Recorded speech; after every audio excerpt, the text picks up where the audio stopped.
Indonesia, bangsa dan negara, rumah ideologi Pancasila. Bismillahirrahmanirrahim. Pemirsa tercinta yang dirahmati Allah Tuhan Yang Maha Esa, bersua kembali di kanal Hikmatologi. Monolog sederhana mengajak diri kita masing-masing berpikir dengan kolbu untuk kian melembut, cerdas, dewasakan sikap perilaku kita sebagai anak bangsa. Tentu saja berdasar kitab suci, agama, kepercayaan yang kita yakini, dan senantiasa berpegang teguh pada nilai-nilai Pancasila untuk kita tebarkan dengan damai di bumi pertiwi, bahkan di seluruh hamparan bumi. Pemirsa, ada pertanyaan yang mendasar sekaligus istimewa dari saudara kami Gus Darman Subakti. Di dalam sosial medianya beliau menamakan Raja Wali. Piantun atau seorang yang berada di Sumeneb, Pulau Madura, dan salah satu sudutnya ada wilayah yang oksigennya terbaik di dunia. Karena itu tidak salah ketika seorang Gus Darman menyampaikan juga pertanyaan yang istimewa. Kami sengaja kemas menjadi satu unggahan kanal Hikmatologi dengan harapan mahasiswa, putra-putri bangsa dapat memetik pelajaran dari pertanyaan yang sangat bernas dan istimewa dari Gus Darman. Saya kemas jawaban saya melalui sabdana yang ke-16.486. Maha Pencipta dan Pencipta bagian 1. Allah menciptakan manusia sebagai khalifatullah di bumi. Bumi dengan segala isinya butuh tata kelola insani, tata laksana dalam pemanfaatan bumi dengan hati nurani. Berpikir bersumber dari Great Supreme Theory, hikmah Allah yang kami terminologikan dengan hikmatologi. Iman, Islam, dan ihsan melandasi kolbu insani. Zikir jauh sebelum berpikir. Istiqomah ditegakkan insani. Malang, Kampung Celeket, Kota Pendidikan, tanggal 22 November tahun 2022. Pemirsa, ada pertanyaan indah dari Gus Darman. Saya sampaikan berturut-turut, ada 5 pertanyaan yang sangat berbobot. Ketika menanggapi unggahan kami di kanal nomor atau kanal Hikmatologi nomor 299. Kita mengupas makna bahasa. Demikian beliau mendahului, ada suatu pernyataan yang perlu penegasan definisi dan esensinya. Kita mengupas makna bahasa. 1. siapakah pencipta? Apakah kata pencipta bisa digunakan oleh yang diciptakan? Kami menjawab dari segi bahasa, ya, dan bahasa ini adalah bahasa Qur'ani. Karena saya yakin yang bertanya ini adalah seorang yang begitu piawai mendalami Al-Quran suci dan hadis Nabi. Juga aktif sebagai pembina dari insyaallah PII. Nah, pemirsa yang dirahmati oleh Allah, keterbatasan manusia dalam kosakata sering menjadi kendala. Jadi kalau kita berangkat dari ayat suci Al-Quran, Allah berfirman ya, di dalam surah kedua insyaallah ayat ke-30. Wa idz qala rabbuka lil malaikati inni ja'ilun fil ardi khalifah. Di sini Allah menegaskan aku ya, akan menciptakan. Di sini akan menciptakan ini adalah kosakata manusia. Tetapi untuk kelengkapan dari pemaknaan ini sebenarnya harus dikatakan oleh mukminin dan mukminat, aku maha pencipta akan menciptakan manusia atau khalifah di muka bumi. Jadi sangat berbeda di sini. Mohon maaf kalau saya bolak-balik buka, ya, kalau berulang-ulang membuka. Maha pencipta itu adalah Allah. Sedangkan yang dicipta itu adalah khalifah, yakni adalah manusia.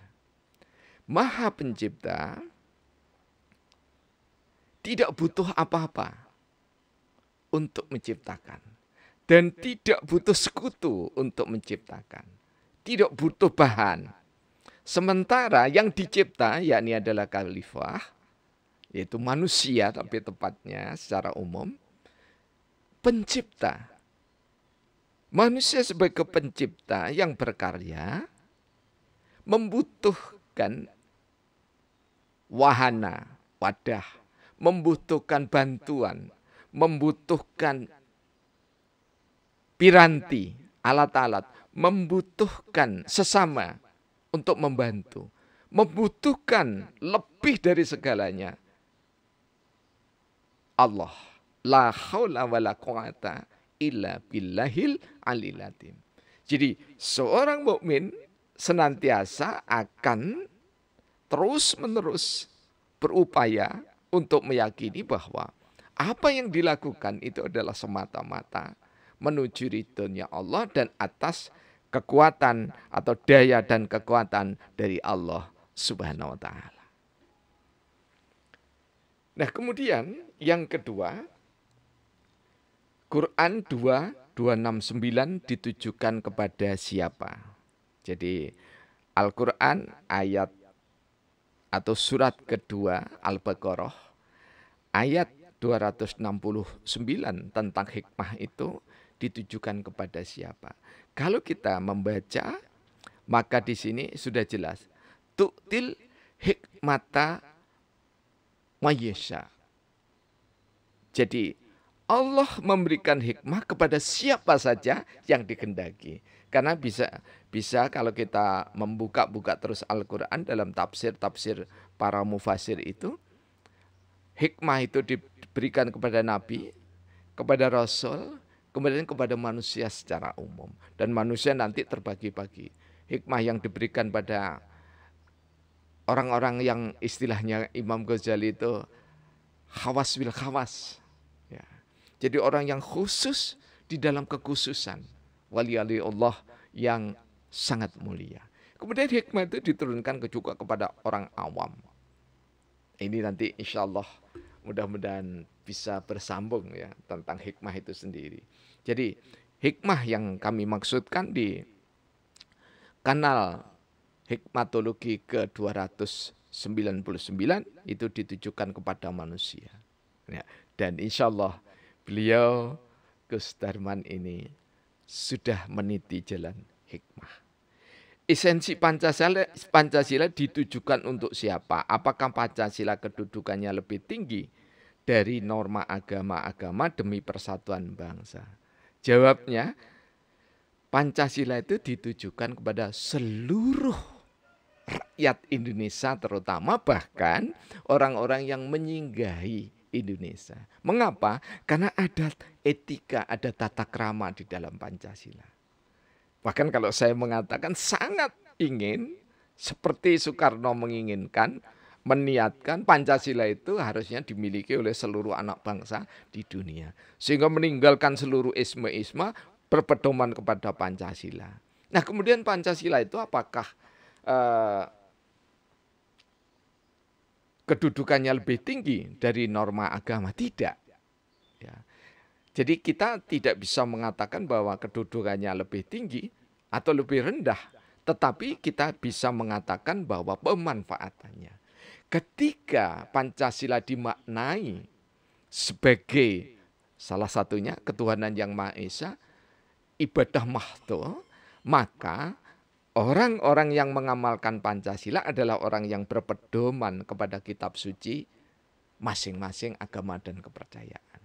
Jadi tidak ada selisih, tidak ada pertentangan.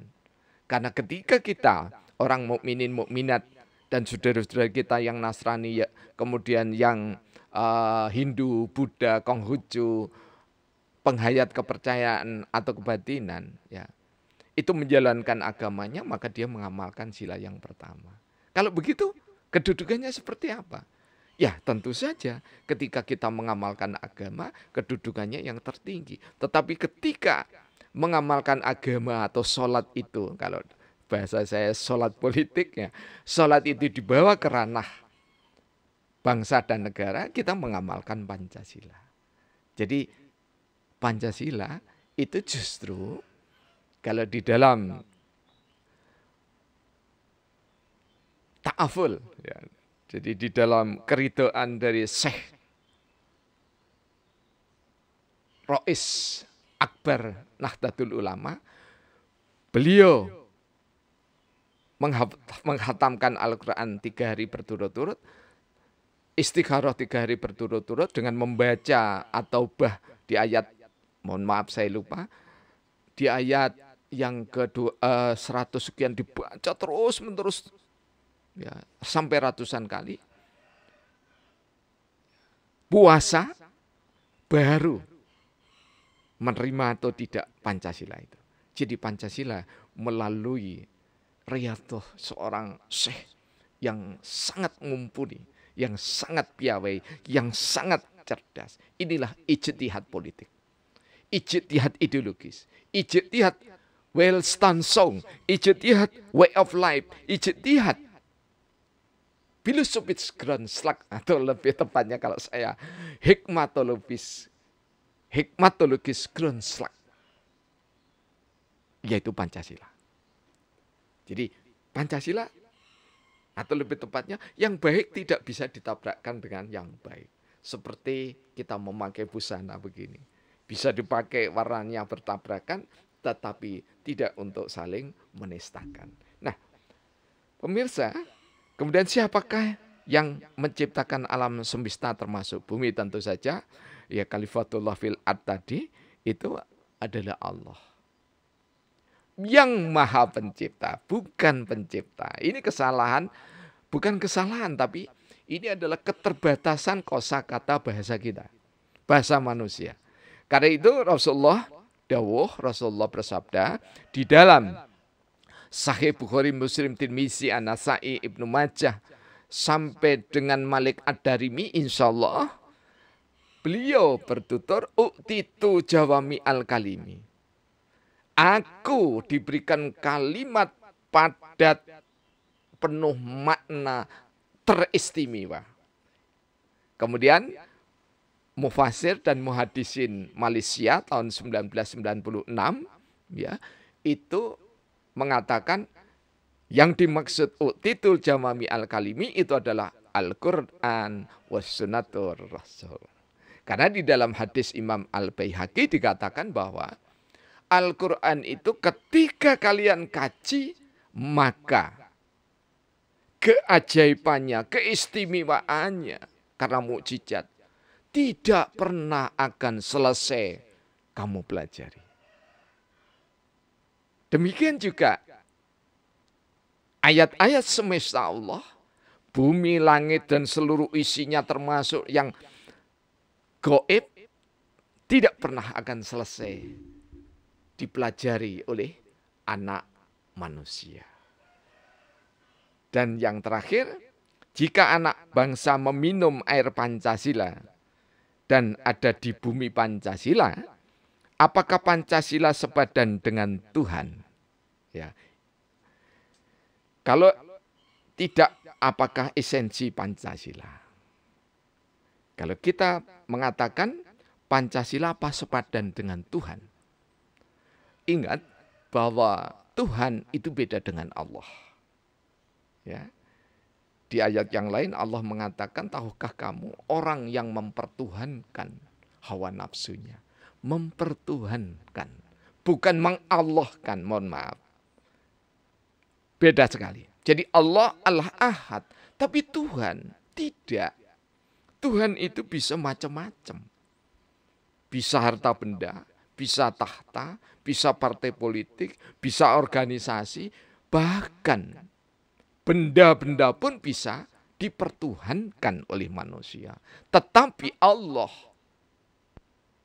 Al-Malik, As-Salam, Al-Qudus, Al-Muhaimin, Al-Aziz, Al-Ghafur tidak pernah sepadan dengan siapapun. Nah, pemirsa yang dirahmati oleh Allah, pertanyaan mantap ini mudah-mudahan terjawab dengan tuntas ya. Ya, Pancasila yang jelas tidak sepadan dengan Tuhan, gitu ya. Jadi jika anak bangsa meminum air Pancasila dan di bumi Pancasila, itu sudah kami katakan di dalam Sabdana, ya. Kemudian Kanal 299 itu adalah simbolis. Ya. Karena itu ada peribahasa Arab yang mengatakan bahwa, atau mutiara bangsa Arab yang mengatakan, belum sempurna seseorang ketika memahami Al-Quran, kemudian memahami sunnah Rasulullah SAW, jika tidak memahami syair. Karena itu banyak di kalangan ulama itu ahli syair. Karena apa? Syair itu juga pemampatan dari pengertian. Karena itu sabdana, ya, syair yang sebah 7 baris, 7 kata dengan akhiran 7 yang sama. Kami maksudkan adalah kami sekedar mengikuti jejak para ulama. Tetapi kami bukan ulama. Kami sekedar guru yang ada di kampung Celaket, Hadiningrat, Kota Malang. Kenapa saya menerima sebutan Hadiningrat? Hadiningrat itu kalau kita ambil Al-Huda, Al-Hadi, itu salah satu sifat Allah. Jadi harapannya, ya, usulan dari Mas Angki Pratama, sarjana sosial ini, ya, harapannya apa? Bahwa Celaket yang dulunya hitam kelam merah merona, ya, di tahun 70-80-an, kemudian berangsur-angsur oleh tokoh-tokoh yang ada di tempat ini, di RW 2 Kelurahan Samaan ini, antara lain ada almarhum Haji Amir Cipto Utomo, kemudian ada Haji Suratno, dan seterusnya. Ya. Semuanya memberikan bimbingan kepada anak-anak muda yang dulu ada di dunia kelam. Karena itu kami juga menulis kelam bercahaya dan yang sudah dilantunkan dengan indah oleh